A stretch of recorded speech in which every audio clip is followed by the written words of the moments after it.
I never expected to take a solo trip out of the country to Portugal, booking my flight a few days before my trip. I'm never spontaneous like that, but this is the year that I'm doing things that challenge me and make me happy. Porto was the perfect destination for my first international solo trip. It was a rather relaxing experience as I didn't overwhelm myself with many expectations. I booked a free walking tour one day, a couple free days to aimlessly explore the city, and a private small group tour to Douro Valley for an exceptional wine tour. It was very easy to navigate the city after a day of exploring. Most places do accept card, but there may be a handful of places that only accept cash. Portugal does have Uber. I wasn't expecting to drink so much wine, but I did. Porto wine is a must if you visit. I didn't get a chance to, but please try a port and tonic if you're in Porto for me. I heard they're great. Pastel de nata, another must if you'd like to eat something sweet. So good. Overall, Porto, Portugal did not disappoint. Porto is a beautiful city, and I'm happy I got to experience it on my first adventure to Portugal. I will definitely be back to Lisbon next. Watch my previous videos if you're interested in hearing about the free walking tour and wine tour I booked. What country did you visit where you felt relatively safe as a solo traveler? Follow me, Busy Bee Travels, for more travel recommendations. If you're a Black Muslim girl wanting to solo travel, join me on my trip to Portugal where I'll share everything I did and how much I spent. I'm in Porto, so I decided to spend the day along Douro River. I got my cruise ticket for 6 p.m. and I will say today I had a late start to the day because I've been traveling for 3 weeks nonstop and I really just needed to take it easy. But oh my god, you guys, I found the cutest cafe ever. I was literally here for 2 hours just taking in the views, eating my acai bowl, drinking my chai. Then I came back from my cruise appointment, which was really lovely. 45 minutes, learned about the history of Porto and Douro River. Then I went to go get some food. I crossed over the bridge to the other side. And at this point, I just decided I was going to eat my way through Porto. So I stumbled upon this cool experience, live music, wine, codfish, cheese type of experience. And I tried the codfish and cheese. It was yummy. Then I went to this Italian restaurant nearby that had amazing reviews. And the star of the show was this garlic bread. Oh my god, look at that cheese pull. After that, I obviously needed to get something sweet. And I obviously got pastel de nata, which is the most popular pastry here. After that, I hit my 10K steps walking around the city, and this was my total. Follow along for day 3.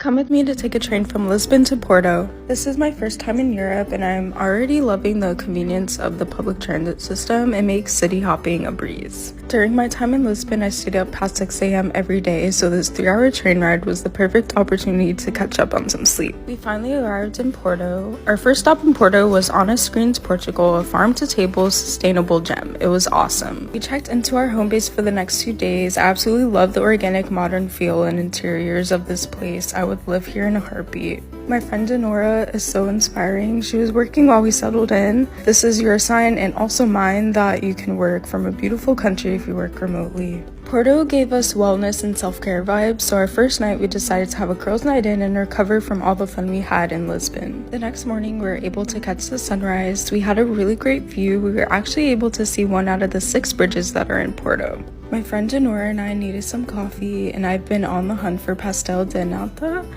I hope I said that right, but we got this delicious pastry and found a cute coffee shop. We went to Lazy Breakfast Club. I ordered a simple iced vanilla latte and it turned out to be the best latte I've had in a while. We went back home to grab a few things and here's my outfit of the day. I thought it was so cute to run around the city in. Later we stopped by Nicolau Porto for some cold pressed juice and I had a delicious smoothie bowl. We were in a shopping mood so we hit a few thrift stores. The treasures we found were incredible. I can't wait to share my haul. We stumbled upon this boutique and we were able to try port wine, which is famous in Porto. It was so strong, but it was very sweet. It was pretty good. We roamed around for a bit until our next activity. The views have been amazing in Portugal so far, so we had to go on an aerial lift while we were in Porto. The views in the Douro River were breathtaking. Porto has 6 bridges and we were lucky to see 2 of them. They were nothing short of spectacular. Outside of the aerial lift, there were many vendors and this jewelry stand totally caught our eye. We grabbed a few things from here. We made the most of being near the beach and headed to Praia da Luz Beach Club. It was an upscale vibe and the beach was incredible. I love being able to compare Lisbon to Porto. Porto's beaches definitely have more rocks and the water was slightly colder. Thank you so much for keeping up with my Portugal travels. We're back to Prague. Hi friends, this is a mini vlog on my experience in Portugal. I want to start off by first saying that Portugal is absolutely stunning. This is the view of our room. This Airbnb was super inexpensive, and I find that Portugal entirely is just super cheap. The cheese is amazing there. I'm sorry to all my vegan queens. Dairy basically comes with every meal in Portugal. This was us on the local train. We went to see a museum. It was super easy and accessible to go around in Portugal. And honestly, as a Black girl, I didn't feel any kind of discomfort. I felt very safe and comfortable. If anything, we just got a few stares every now and then. You know, as a BIPOC couple, I think people like to know where we're coming from. But everything else was super easy, comfortable. We really loved the food. We loved touring around Lisbon. At the end, we got some drinks, got a little bit drunk, and just had an amazing time, and I totally recommend. Here's a day in my life on a solo trip to Portugal. So I woke up bright and early to go down to the spa. And when I tell you this was the most beautiful spa I've ever been to. But first I had a massage. It was about an hour long, really relaxing. Love that for me. And then because I had a massage, it gives you access to the rest of the spa. And it was just so aesthetic, so beautiful. I was literally in love. And I was the only person there all morning. So first I just chilled in the jacuzzi. And then I went to the sauna. And you could like put the water on the rocks yourself. It was quite cool. I quite liked it. And even the water in the pool was warm. It was so relaxing. I was trying not to get my hair wet, but yeah. Then after that, I went down to the beach because I was going paddleboarding. I've gone paddleboarding before and it's literally my favorite thing ever. So I decided to go on a paddleboarding tour. So there was a group of 5 of us, and obviously we had a tour guide who took us around all the caves, as you can see there. And we also went to like private beaches. It was really, really fun. To my surprise, I didn't even fall in the water once, so I'm really proud of myself. But yeah, after the tour, I went and got a cocktail down the beach, just chilled for a little bit before going back to my room and getting ready. I wore my little Opoly jumpsuit, love that. Then I got an Uber down to the strip in Old Town, and when I tell you, everyone there was British and they were just singing Valerie on the street. It was quite entertaining to watch, not gonna lie.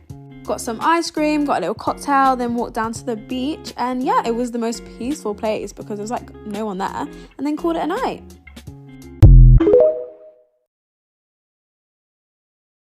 I fell in love with Lisbon, and let me tell you why. After a late night out with my friends, we finally rolled out of bed around 10:30 or 11. My research had told me about Portugal's amazing vintage stores and flea markets, so we decided to explore. Our first stop was Mercado de Santa Clara. This place is a treasure trove of unique finds, and it's open on Tuesdays and Saturdays. The location was so beautiful. It was right near the water. This cobblestone was so slippery. I was slipping and sliding the whole way down. We had to get cash out of the ATM, and in the process, we found this really cozy cafe. We ordered a delicious charcuterie board and some lemonade. I have to admit, the lemonade was super sour, but I managed to water it down a bit. The market had so many cool items. I could not resist. I ended up with so many cool items, so stay tuned for a haul of all my amazing finds during my travels. Right next door, we stumbled upon a hidden gem. I do not remember the name, but it was a cultural arts building, if that's helpful. It was so beautiful. The views from the terrace, oh my goodness. Lisbon's beauty stretched out before us and we couldn't get enough of it. After soaking in those breathtaking views, we went back home to get dressed up for our 7 p.m. reservation at a super cute restaurant called Scene. The food and drinks were absolutely amazing. I got the Cloud 9 for my drink, and I got Tortatello de Cabra, which was just a cheese tortellini and tomato sauce. The whole point of us going to this restaurant actually was for the rooftop. The views were absolutely breathtaking. They were simply out of this world. Forward to the night, and we couldn't resist our favorite pizza place. We went here every single night. The pizza is so good. The drinks are so cheap. I of course got a caipirinha. It's my new favorite drink. I need to learn how to make it at home. Let me give you a taste of what it's like navigating the streets of Lisbon. They are so steep, but the views at the top are always worth it. Nightlife in Lisbon was an experience, y'all. Let me tell you what happened. Obviously, we had to fuel up before we went out, but tell me why Simi and Skylar were at the same restaurant we were at just by chance. We finally met up with Faith and Jochebed, and bless Jochebed for booking this Italian restaurant. I don't know why I was craving pasta while we were in Portugal, but baby, this pasta did what it needed to do, and apparently Faith thought so too. When it's good, it's good. What can I say? Period. Afterwards, we decided it was finally time for us to hit the nightlife, and baby, listen. Child, I know the Portuguese don't go to the gym because all they need to do is go walk up and down their dang neighborhood. But not before Pastel de Nata to start the night off. I swear I was here 3 times this day, y'all. Faith and Jochebed had met this random man named Vinny that said he was gonna be down in Machimbombo. I don't know where Vinny was, but he was not in that facility, y'all. But I will say it was really cute in there. After a while, though, we decided to say F it, and we took the night in our own hands, and y'all, that's when the whole night shifted. We ended up in this area that was full of bars and full of random people trying to give you shots, but according to my friends, all of the drinks was juice, baby. And I beg, can we please let Empire State of Mind go? No, yeah! Or maybe not, because apparently Faith couldn't get enough of it, y'all.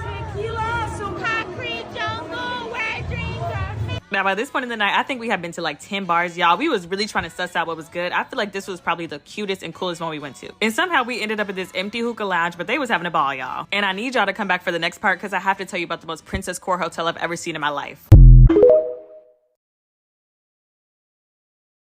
If you're a Black Muslim girl wanting to solo travel, join me on my trip to Portugal where I'll share everything I did and how much I spent. So today's my first day in Lisbon and I am so excited to be here. I loved Porto, but I was really looking forward to Lisbon. My first stop was this brunch spot that was recommended by a friend and it did not disappoint. What I love about brunch here is that every meal comes with 2 drinks. Like, why isn't this a thing in America? Then I signed up for the African Lisbon tour and this is a must, especially if you're Black and you want to learn about the role of Portugal in the slave trade. It was a 4-hour walking tour and it was excruciatingly hot that day, so I highly recommend you do this on a cool day. And ain't no way I was gonna have Portuguese food after that tour, so I went to a Mozambican restaurant and it was almost as good as the food I had in Mozambique. Oh my god, I devoured this. Then I went back home, changed, freshened up, and got ready for my evening plans to go listen to fado, which is a genre of music here in Lisbon. It was at a nice restaurant, the food was great, the ambiance was lovely, and this was my total. Follow along for day 5.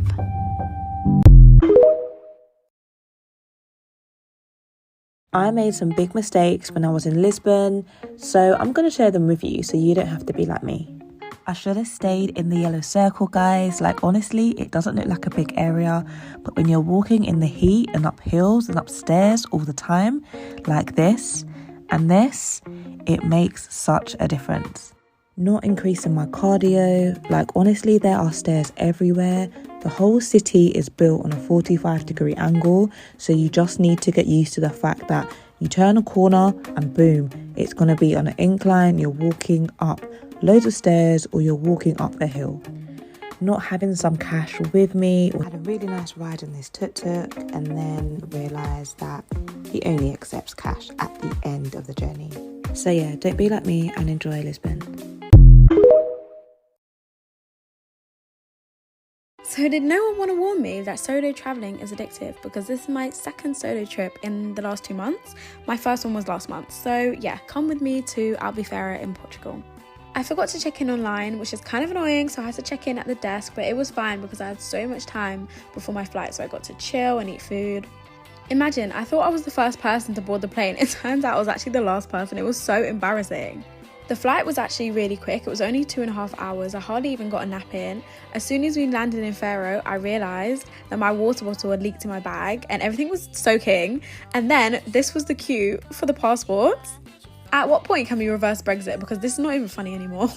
But anyways, I got my transfer and they dropped me off to my hotel about midday. But obviously check-in is at 3, so I just got to explore the hotel for a bit.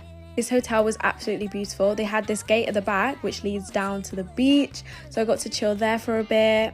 I was really hungry, so I got myself a little burger and this was my view. It's just crazy to think like a couple hours ago I was in the UK and now I'm here on my own. This was my room all to myself. I also had a little balcony. Didn't really like being on the first floor, but it is what it is. Then I went down to the buffet for dinner. There was hardly anyone here. It was so quiet and so peaceful. I loved it. Then I walked around the hotel. I got to see my first sunset. It was so pretty. Then I took myself down to the beach. There was hardly anyone there, so it was just really chill, really peaceful. But yeah, that is everything that I got up to my first day in Portugal.